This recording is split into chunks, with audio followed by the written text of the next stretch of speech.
अब के बरस कुछ ऐसा करना, अपने पिछले 12 माह के दुख सुख का अंदाजा करना, बिखरी यादें ताज़ा करना।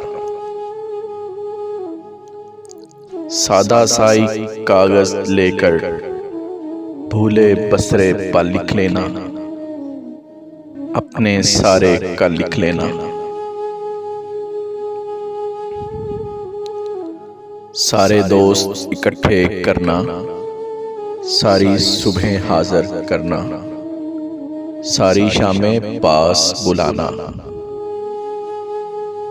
और इलावा इनके देखो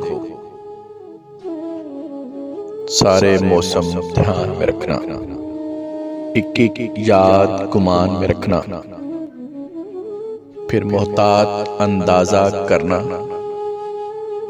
गर तो खुशियां बढ़ जाती हैं,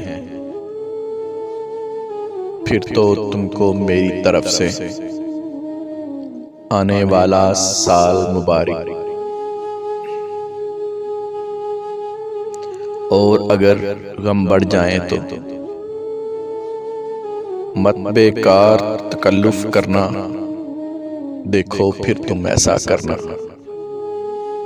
मेरी खुशियां तुम ले लेना, मुझको अपने गम दे देना। अब के बरस तुम ऐसा करना।